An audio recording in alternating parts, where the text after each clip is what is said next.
I began making traditional wildlife films some 20 years ago while I was a professor at Oxford. Since then, I've been all over the world shooting and producing specials for folks like BBC and National Geographic. I don't just want to reach PBS audiences, though. I want to reach everyone.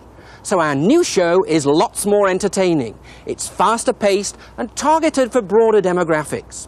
I've now teamed my knowledge about animals with the expertise of successful commercial television producers, people responsible for thousands of hours of syndicated and network TV. That's Wild is a series that will take the already proven success of animal shows and embrace the current sentiment to do something positive for the environment. It'll point the way to an optimistic future for all mankind.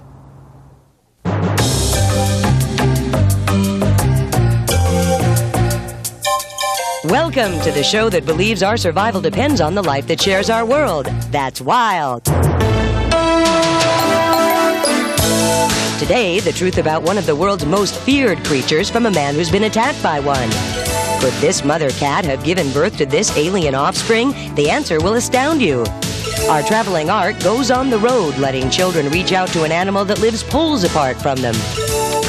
And we visit a wild location that surprisingly could be hiding one of the world's most valuable pharmacies. And now, to lead us on our journey, Dick VanPatten. Hi. You know, I've loved animals all my life. I've had dogs, cats, rabbits. Once I even had a snake. But I'm really glad to have the chance of sharing with you some of the new things that we're finding out about animals and their environment, and how, in truth, we are really all part of the same big family. Take alligators, for example. To many, he's frightening, ugly, prehistoric, a monster. But to biologist Kent Fleet, the alligator is a loving parent and a gentle soul. Unless, that is, you try to invade his world. Now, Dr. Vliet is a zoologist at the University of Florida. His views differ a lot from yours and mine, you see, because ours probably come from the way television and the movies have portrayed such beasts. Case in point, Crocodile Dundee.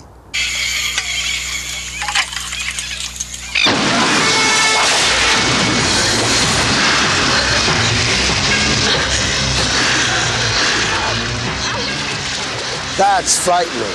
But this is wild. Kent's view of alligators came from studying them and swimming with them. Now, he does this to get an accurate alligator's eye-level view of other alligators. He's learned to interpret their body language and look for clues like how they tilt their heads and how they hold their bodies out of the water. If he sees trouble coming, he can ward it off with a firm prod on their lips with his short stick. His studies confirmed that instead of being vicious killers, these animals each have their own personalities, and that they are generally gentle, misunderstood beasts that show sensitive behavior to each other. When I've been in the lake swimming with him, I typically don't wear shoes. And I do that because if an alligator approaches underwater, I can get a better grip on him and push him away with my feet than I could with a pole. If an alligator approaches too close to me and I am worried about having my arms and hands exposed above water, I'll often use my feet to grab a hold of the belly of the animal and slowly push him away from me until he's a safe distance. And if I still need to convince you that alligators deserve our respect for their place in nature, look at this gentle mother helping her fresh-hatched babies to the water. The more we know about nature, the more amazing it becomes. You know, since we all have dogs and cats at home, here's something that will really amaze you. Stacy Bin to report. Recently, an animal lover we know gave us this story. One cold afternoon, he and his dog were out for a walk when Ben, his retriever, found something at the base of an old oak tree. When the man investigated, he found a feeble baby squirrel. It was obviously an orphan. The infant had crawled out of the nest and fallen to the ground. It was almost dead. A male, about 2.5 weeks old. Its fur hadn't properly grown yet, so its first need, if it was to survive, was warmth. Improvising, he stuffed a glove with leaves, slipped the baby inside, and headed for home. As he trudged along, he kept thinking, how do you feed a baby squirrel that's barely clinging to life.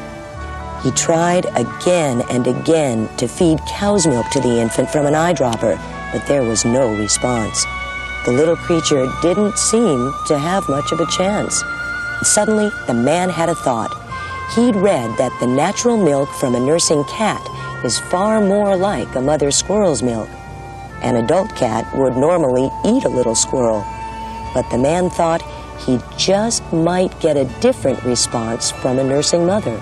And the truth is, he did, a wonder of nature.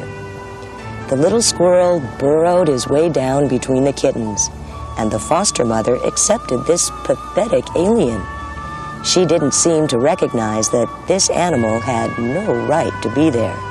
From that moment, she set out to bring him up as one of her own. The kittens, of course, accepted all of this as perfectly natural. It was the beginning of quite a friendship, and the beginning of a strong new life for the alien. A twitching tail and whiskers were sure signs of that.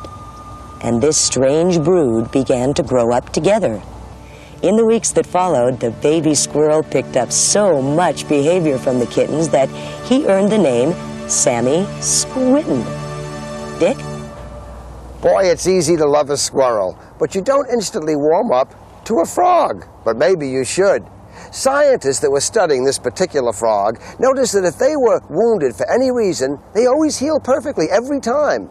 A researcher recognized that frog skin contains antibiotics that no one had the faintest idea existed. And now researchers have found a whole range of new chemicals that will be a tremendous help in fighting human infections. And you know what's wild? We now know why witch doctors for so long put the skin of a frog in their tribal medicines. It's good to remind ourselves these days that some old folk remedies really do have scientific value. You know, one of the things that we hope makes our show special is that we take animals to kids through the use of our very own traveling ark. The ark goes from city to city all over North America, visiting school kids and answering their questions about specific animals. This week, our traveling ark went to Chatsworth, California, and visited an elementary school where a fifth grade class had some very interesting questions about penguins. Thanks to internationally renowned biologist Dr. John Paling, we were able to answer their questions and have them meet a penguin firsthand. Penguins, because they live in such cold conditions, they need such thick blubber and fat to protect them that they really are like you living in a fur coat all your life. Can you feel how hot he is under his arms? Feel under the arms there, underneath. Just feel there. Can you, no, right underneath, under your armpits, if you're being tickled. Do you feel how hot he's getting there? Now feel his feet for me while I keep his head separate from you.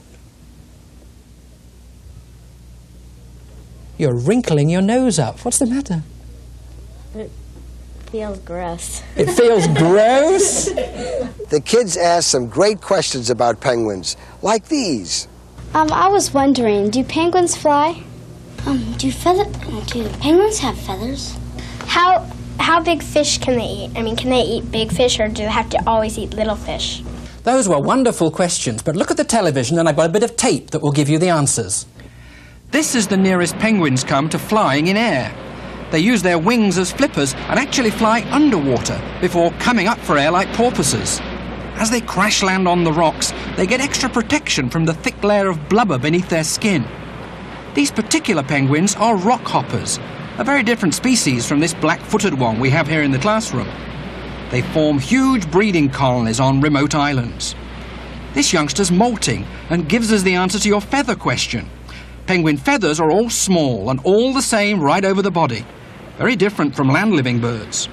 And as far as feeding, they go way out to sea and live on a diet of shrimps and squids, as well as small fishes. So there's just a glimpse of how penguins are so well suited to their natural environment. I hope you enjoyed our visit today. Polar bears are remarkable animals. They manage to thrive in an environment that few of Earth's creatures can tolerate. And we've recently discovered that in some amazing way, they can actually disappear. If you aim an infrared camera scope at a polar bear, it will vanish. No one knows how a polar bear does that. Infrared cameras are super sensitive to any warm-blooded animal. We do know that somehow the polar bear's combination of white fur covering hidden black skin far outperforms the very best rooftop solar collector, keeping all the sun's heating energy in the bear. The answer, when it comes, could lead us to cheap, unlimited, safe solar energy for the whole world. Almost 50% of all medical prescriptions come from nature, and we've only investigated about 2% of the species on Earth.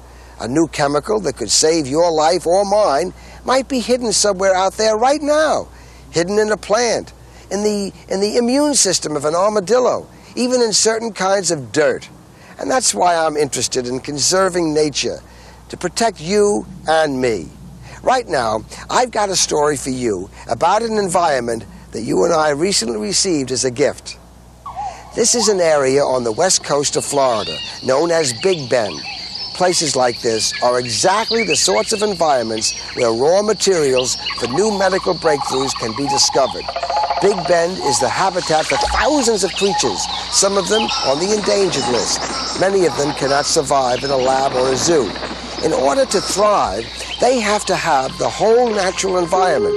Example, this tiny millipede, a species with unusual chemical properties. And one of the interesting things about it, if you just handle it gently, it responds as if it were attacked by an enemy, say a raccoon or a spider or a group of ants. And it gives off a very strong odor of camphor.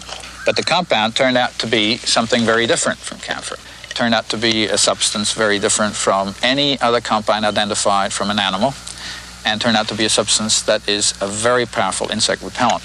Take a droplet of this material and you'd approach an insect with it and it immediately leaves and then begins scratching. The material is irritating to the surface of an insect. One of the reasons we need to preserve this millipede is we would want to preserve the genes that are responsible for producing this insect repellent, because ultimately one may be able to transfer that gene, and with it the ability to produce that chemical, to another organism. It's quite possible that this discovery might someday stop insects from attacking our crops.